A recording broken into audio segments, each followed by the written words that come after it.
It wasn't locked. That's the part people always ask when I tell it. Why wasn't the drawer locked? As if a tiny brass key could have saved a marriage. It wasn't locked because it wasn't supposed to matter. It was just a drawer. A narrow top drawer in the old writing desk in our guest room. Bills, stationery, loose batteries, junk. That's what Daniel thought was in it. That's what I let him think. And for almost a year, that was enough. Until one Sunday afternoon, he opened a drawer I never wanted him to. And everything ended. Affairs never begin looking like affairs. At least not the way people imagine. No dramatic hotel lobbies, no instant betrayal. Mine started with secrecy that felt harmless. A coworker named Evan. Too much talking, too much emotional honesty. Then messages. Then gifts. Then the kind of intimacy you pretend isn't betrayal because it hasn't crossed some arbitrary line yet. Until it has. The drawer started because of the letters. That sounds ridiculous now. Letters. Who has an affair in letters anymore? But Evan wrote things. Notes folded into envelopes. Pages after business trips. Things too dangerous for phones. Things I should have destroyed. But didn't. Because part of me wanted proof I was wanted. And vanity makes people keep evidence. At first I hid them in a sweater box. Then in books. Then eventually in the desk drawer beneath old tax folders. Buried. Safe, I thought. There were other things, too. A bracelet. A hotel receipt I'd forgotten to throw away. A photo strip from a conference bar. Tiny artifacts of selfishness. A museum of bad decisions. And I told myself Daniel never used that desk. Which was true. Until it wasn't. That Sunday started ordinary. Coffee. Laundry. Football humming in the background. The illusion of marriage. Daniel was looking for an old warranty for a printer. I barely listened when he said he'd check the desk. Because panic didn't hit immediately. It came in a delayed wave. A second too late. Like lightning before thunder. The desk. The drawer. The letters. My blood turned cold. I walked toward the guest room too fast. Too obviously. And Daniel noticed. He noticed everything. Relax, he laughed. I'm just looking for paperwork. And then he opened the drawer. It happened in slow motion in memory. The scrape of wood. The rustle of envelopes shifting. His hand pausing. Lifting one. Seeing my name in someone else's handwriting. Turning toward me.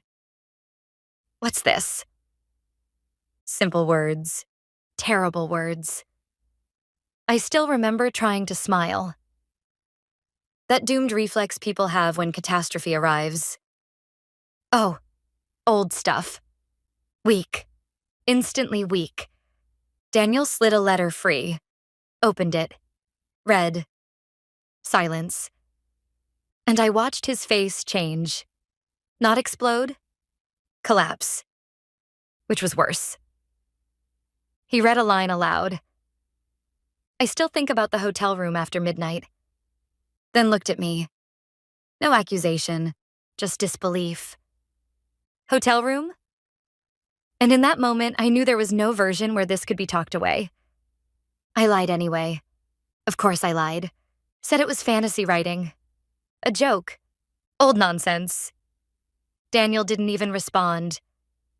He opened the drawer wider and saw the rest. The stack. The bracelet, the receipt, the photo strip. Every hidden thing exposed by a few extra inches of wood. There's a sound I'll never forget. Not yelling, not crying. Just the small sound he made under his breath. Like someone hit in the chest. That hurt more than rage. How long? He asked. And somehow that was the cruelest question. Because duration makes betrayal heavier. A mistake can be impulsive. A year is architecture, I answered. Months. Maybe more. The truth came in fragments. Ugly fragments. He kept asking. Was it physical? Yes. Did he come here? No. Was I going to tell him? Silence. That answer told him enough. Then Daniel asked something I still hear. Why keep the letters? And I had no defense, because that question exposed something uglier than cheating. Sentiment, attachment, treasuring betrayal. There is no noble explanation for that. He sat at the desk holding one letter, reading pieces, little pieces of me I never meant him to see. Private language, pet names, memories, every line another cut. I wanted him to stop reading, but I had forfeited that right. Then he opened one envelope and a Polaroid slipped out. I had forgotten it was there. Forgotten. That word ruins lives. Forgotten receipt, forgotten towel, forgotten photograph. And there we were. Me and Evan smiling into a tiny square of proof. Daniel stared at it, then set it down very carefully. Too carefully. The carefulness of someone containing devastation. He said quietly, "You didn't just betray me. You archived it." And I broke. Because he was right. I had made keepsakes of dishonesty, and hearing it spoken plainly was unbearable. I started apologizing. The desperate flood of apologies people make when consequence arrives. I was confused. It meant nothing. I ended it. I love you. Words collapsing under their own obvious inadequacy. Daniel stood, walked to the window. Long silence. Then, I could maybe survive finding out once. But you hid a second life in a drawer in our house. Our house. That phrase hit hardest. Because betrayal contaminates spaces. And he felt it. That night he slept in the guest room. I heard him moving. Didn't sleep at all. Around 3 a.m., I found the letters stacked on the kitchen table. Every one of them. Like evidence in a trial. I sat there crying over paper, thinking how absurd it was that paper could weigh this much. In the morning, he said he was leaving for a while, packed quietly. No theatrics, no slammed doors. That almost made it worse. Calm means conclusion. At the door, he said, "You know what hurts most? Not that you loved someone else, that you preserved it." Then left. And I knew something irreversible had happened. I called Evan that night. Ended it. He said, "So what now?" And hearing how small he sounded compared to the wreckage around me made me sick. I had risked everything for someone who suddenly sounded ordinary, disposable. Daniel agreed to meet weeks later. I begged for counseling, for repair, for something. He listened, then asked, "If I hadn't needed a printer warranty, would you still be lying to me?" I couldn't answer, because the answer was yes. And we both knew it. That was the real ending, not the drawer. That question, because some truths destroy even the hope of rebuilding. The divorce was final 11 months later. Paperwork, signatures, silence. A life reduced to administrative procedure. I kept thinking something dramatic should mark an ending. But endings are often bureaucratic, quiet, which somehow feels crueler. Years later, I found an old desk at an antique store.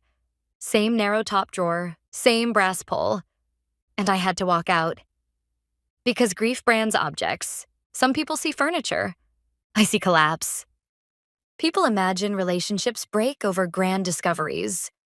Sometimes they break because someone opens a drawer looking for paperwork and finds an entire hidden life. A stack of letters, a forgotten receipt, a photograph too small to matter, until it does. And what haunts me most is how ordinary it was.